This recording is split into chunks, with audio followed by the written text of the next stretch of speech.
మార్కాపురం జిల్లా అభివృద్ధి చేసే బాధ్యత నాది. మీ కంటికి కనిపించే నాయకుల్ని చూడొద్దు, నన్ను చూడండి, పార్టీని చూడండి, ఎన్డీఏ కూటమిని చూడండి. మీ ఆమోదం లేకపోతే ఎవరిని నేను ఆమోదించను. అందరూ ఆమోదించే వ్యక్తి దొరకడం కూడా కష్టమే. పోలవరం నిర్వాసితులు త్యాగం చేశారు. అందుకే ఒకే నియోజకవర్గానికి ఒక జిల్లా ఇచ్చాను. వెలుగొండ ప్రాజెక్టు రైతులకు కూడా న్యాయం చేస్తాం. వెలుగొండ ప్రాజెక్టు రైతులు రాష్ట్రానికి ఆదర్శం అని సీఎం చంద్రబాబు నాయుడు పేర్కొన్నారు.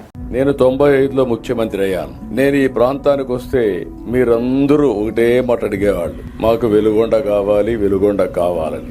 నేను ఆ రోజు మిమ్మల్ని అడిగాను, వెలుగొండ ఎట్లొస్తుంది, నీళ్లు ఎక్కడున్నాయి, మనకు లేవు కదా, లేనప్పుడు ఎట్లొస్తుందంటే మీరు ఒక మాట చెప్పారు, 5 సంవత్సరాల్లో ఎప్పుడైనా వరద వస్తే ఆ ఒక్క సంవత్సరం నీళ్లు మాకు మళ్ళీ ఇచ్చండి, 4 ఏళ్లు మేము బతకతాం, లేకపోతే ఈ ప్రాంతంలో బతకలేమని మీరు అడిగితే ఆ మాట చెప్పంగానే నా మనసు కలిచివేసింది. అందుకే ఆ రోజే నిర్ణయం చేశా.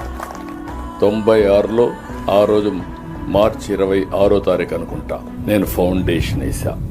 అక్కడి నుంచి కొన్ని పనులు కూడా చేశాను. అదే సమయంలో ఈ రోజు మీరు ఆలోచిస్తే ప్రాజెక్టుకి 10,580 కోట్లు ఖర్చు అవుతుంది.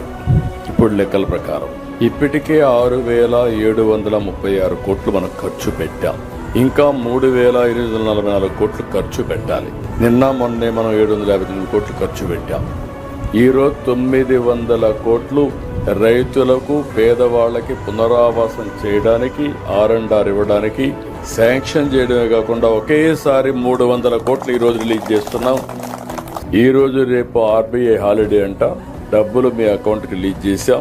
సోమవారం మీరు వెళ్ళి మీ అకౌంట్లో డబ్బులు తీసుకునే అవకాశం కూడా ఉంటుంది. ఉండడం కాదు, 100% మీ అకౌంట్లో సోమవారం డబ్బులు ఉంటుంది. దాన్ని బట్టి మీరు ప్లాన్ చేసుకోవచ్చు.